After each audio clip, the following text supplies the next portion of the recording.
Hello, and thank you for joining us today here at the Bramble Patch. My name is Wendy, and on Technicals today we have Alicia. I'd just like to let you know that in September we will be starting classes again. There are a few on the website already, so if you keep your eye on the website, you will be able to see further classes being loaded on. Also keep your eye on our social media pages and you'll be able to see what's going on. You can book online or phone the Bramble Patch shop and the girls will take your bookings over the phone. So it's a very, very warm day today and I'm feeling it. So if I look warm, it's probably because I am. Today we're going to be looking at how to do placemats without using a binding. So they're really, really quick and easy. Here you can see I've made one using the Dresden plate ruler. I've done a tutorial using the Dresden plate ruler before, so if you need to just check up on how that's done, just go onto the website and click the link and it'll take you directly to that tutorial. So this is the Dresden plate ruler. I know a lot of you have it already, so you can use that, but I'm going to show you a method without the Dresden as well. So we can do circulars, rectangular, square, more or less whatever shape you choose.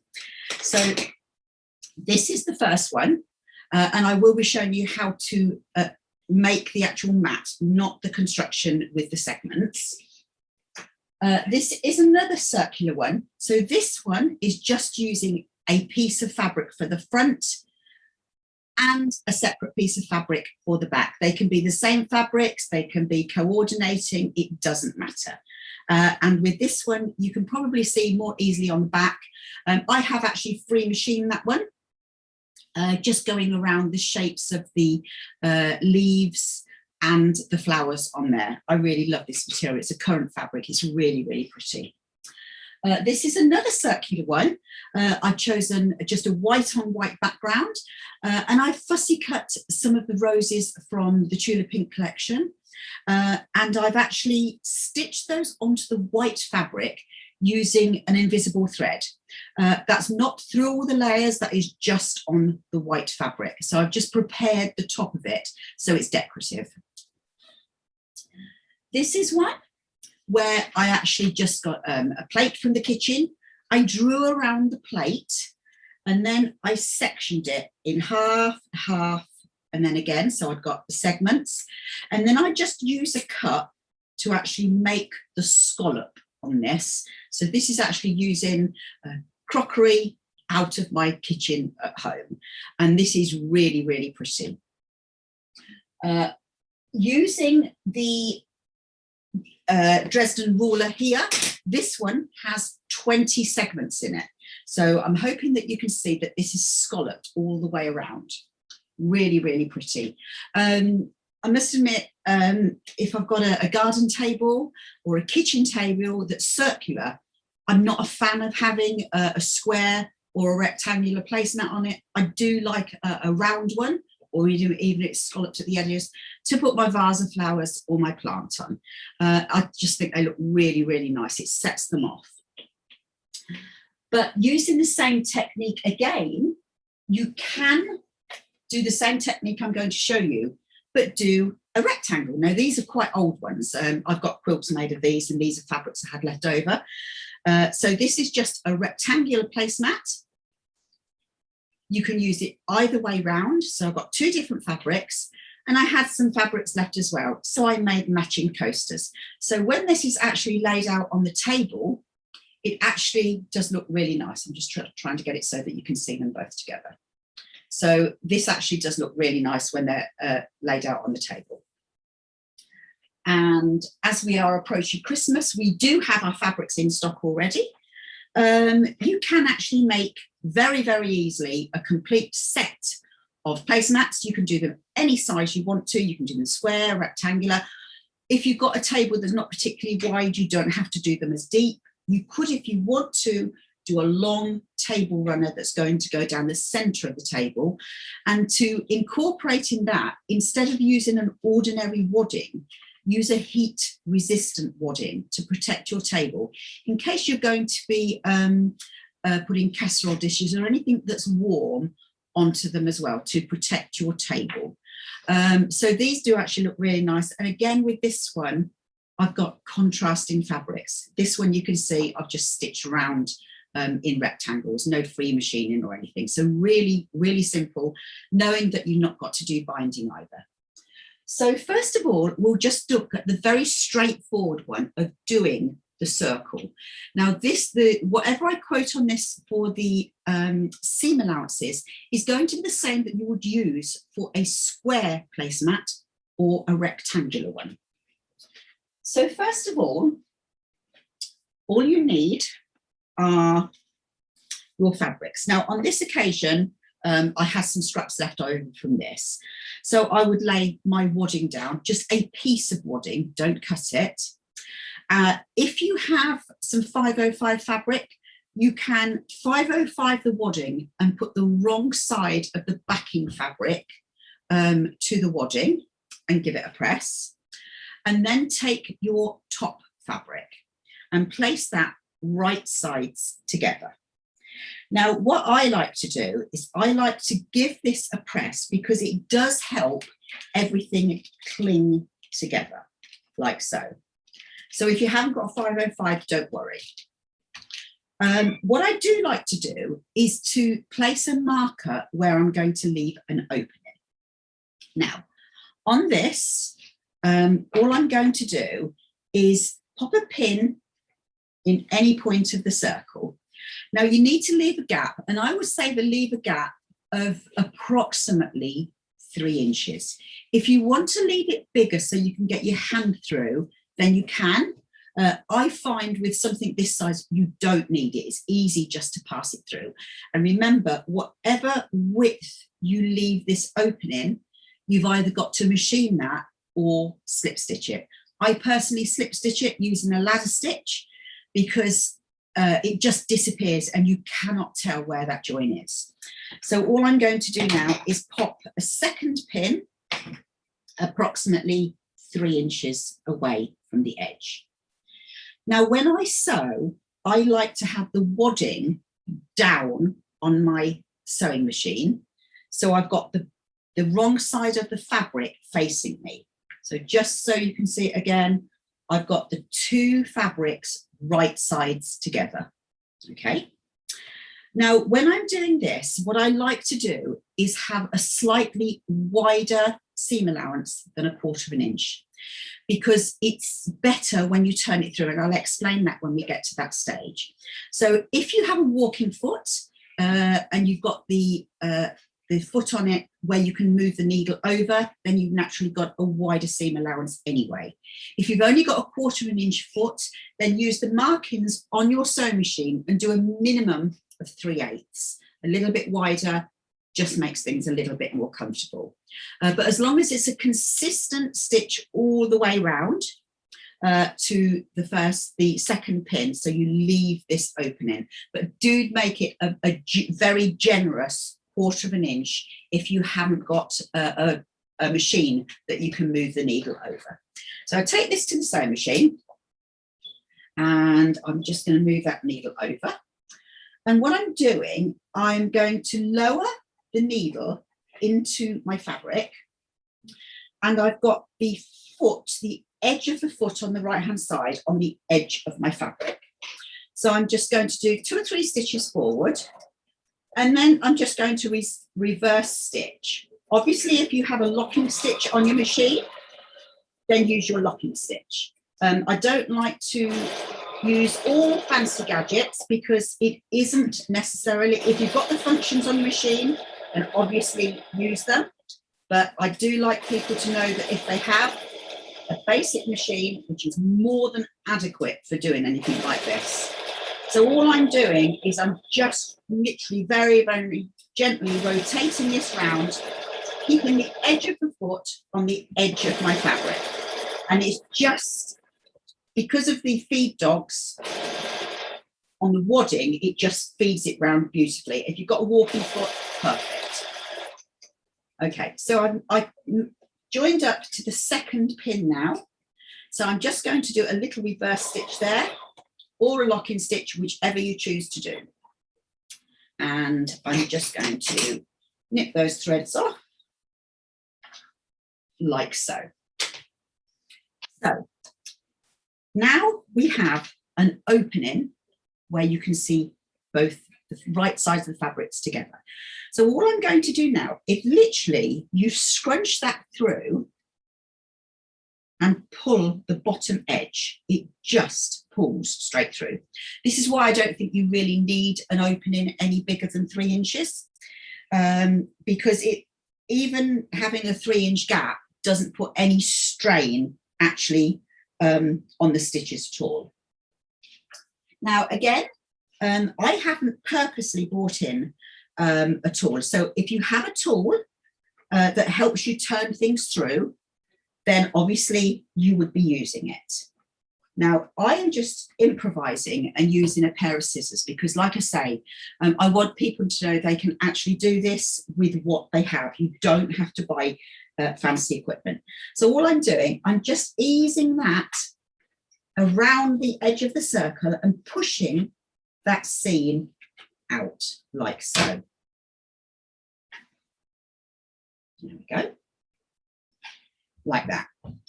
Now, I won't be able to finish all of these completely, but I'll just show you what I like to do now. I would just take a pin and I would take the pin to the seam at the edge and I would just literally put it in that sewn seam and pull that out. Because as you pull it out, it's going to make sure that the seam sits right on the edge. And by doing that, it means that you won't have the bottom fabric showing on the top and vice versa. It just eases it through. I mean, it's pretty good anyway, to be honest. So I'll just give that a little press. Obviously, I haven't been all the way around. So before I finish this off, I will go all the way around using my pin the way I said. Now, the reason that I've suggested that you do a bigger seam length than 1/4 inch is if you only do 1/4 inch, you could finish up with a flat line, and that doesn't look as good. So by having a slightly larger seam allowance, because we've got wadding, you can actually just turn this in and keep that curve going. And once you've turned that in, if you don't want to hand stitch, if you just prefer to finish it off by machine, then that's fine. What you would do is turn it and pop 2 or 3 pins in there, like so. I'll just put a 3rd one in there. Okay, and then you'd give it a really nice press. Now, obviously, like I said, I haven't pulled that all through properly. And you can see you've already got a circular placemat. Okay, so this now I personally would slip stitch, but if you prefer to machine it, then I would sew all the way around, whether that's a single stitch, a double stitch, a decorative stitch, doesn't matter. Or you can hand quilt. And then you do need to put some sort of anchoring in the center, because likewise with any placemat, table runner, quilt, you always need to make sure that you have stitching that's going through all 3 layers of your sandwich. Because if you don't quilt, if you have an area bigger than your fist, that wadding, when it's laundered and washed, will break down. And if that wadding pulls apart, you'll have fabric on fabric, it would be weak and it wouldn't last very long. By making sure that you have wadding that's quilted all the way through it, then it will lengthen the time dramatically and basically make it an heirloom. So that's what I would suggest. So that's how you do the circular one. Likewise, you do exactly the same when you do the rectangular one using the same seam allowance. When I do the rectangular one or a square one, I do the gap on the short edge. Don't do it right at the corner. It's always best to do it you know, pretty central, not too close to the edge. It's just easier to close it up. And with that one, you can see all I've done is just gone round. There's no free machining or anything. And those make up really, really quickly. So the other thing to just be aware of with this is if you're doing a square one, this is another little coaster, is that once you've gone all the way around and you can see the width of that seam allowance on there, is just take those corners off to eliminate the bulk at the edges, turn it through, and then just treat it exactly the same as the round one or the rectangular one, and that will make another placemat. Okay, so what we're going to take a look at now is this one, the one that I've used a Dresden plate for. So I have actually prepared another Dresden plate top already. Now, once that's prepared, you automatically have a hole in the center. Now, I would suggest that you make that hole a slightly larger. Okay, so all I do to do that is just fold it over in half, and just with a pair of scissors, just take a fraction off of that circle just to make it easier, because we're going to be turning through the center of this and not an outside edge, like so. So what I would do now is I would take a piece of wadding. Don't cut your wadding or your backing fabric to shape or size. So I would have had a square of wadding or whatever it was. And I did actually 505 these together because I had to prepare these earlier. So I don't unfortunately have the space to be cutting this sort of thing in here. So I did cut that already. Normally what I'd do, I'd have the wadding, 505 the wrong side of the backing fabric. It must be the backing fabric on this. Okay, give it a press. And this would have been an obscure shape. Then place your Dresden plate right side to right side of fabric. So right side down. And pin in place, and then use the Dresden plate section as your template and cut all the way around and cut off away the excess backing fabric and wadding. And what I like to do then is I just pin every other segment, because I find this holds it. To be honest, you can do it without pinning at all. But if you spent the time preparing a Dresden, you don't want to ruin it. So for the sake of a few seconds, it's worth just going around and popping a pin in every other segment just to hold it in place. Just turn that around. Now on this one, we're going to sew all the way around the edge. And we do not need a wider seam on this. We can use a 1/4 inch seam allowance. Okay, because we're not going to be turning through. So by using a 1/4 inch seam allowance, we're going to eliminate the bulk to the edge. So I'll just go back to the sewing machine now. Like I say, I've already now cut that hole slightly larger. So I've just changed the foot on my sewing machine to my 1/4 inch. And it doesn't really matter if it's not a 1/4 inch, as long as it's a consistent stitch all the way round, or width all the way around, I should say, that's fine. So on this one, you can put a locking stitch at the beginning if you want to.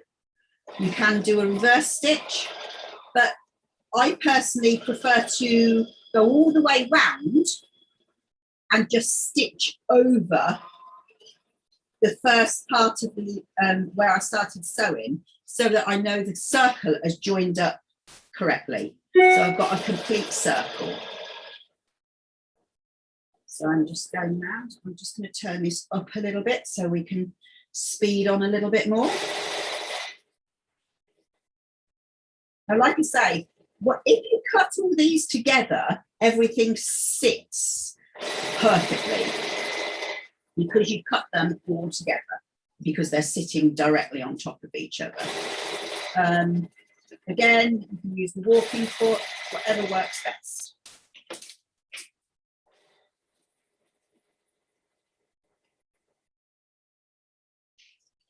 And we're nearly around to the beginning again. I think these look really effective. So I'm quite fond of this. When I do segments on the Dresden, I do press the segments to the darker fabric because then they can't be seen, and I do like to stitch in the ditch. So stitch in the ditch is where the two fabrics butt up to each other. There we go. There's that.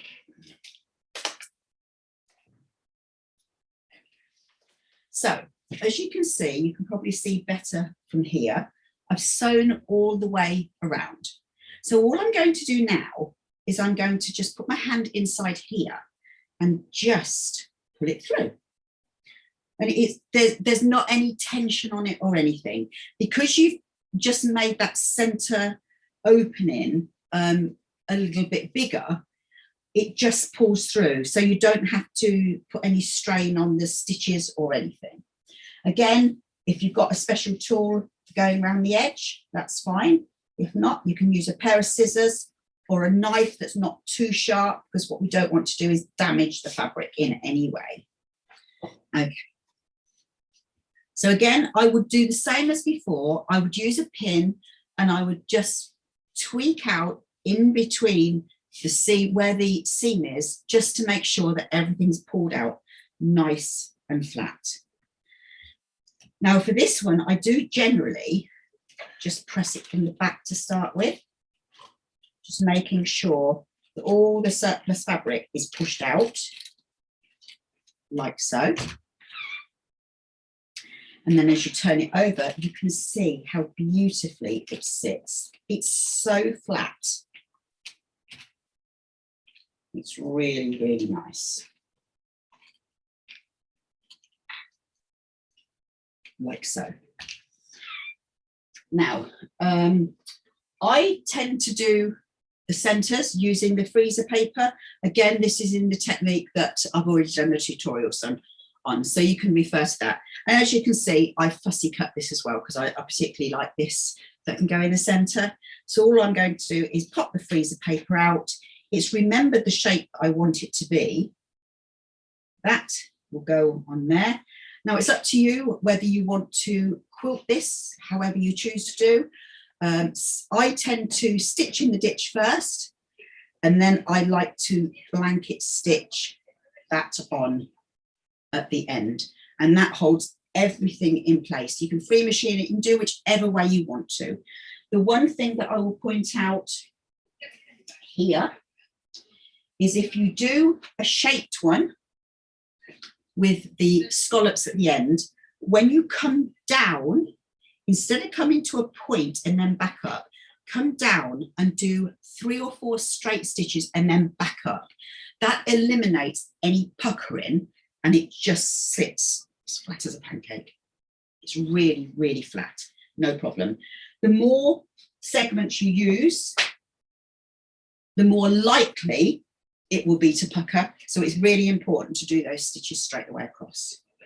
So there we are.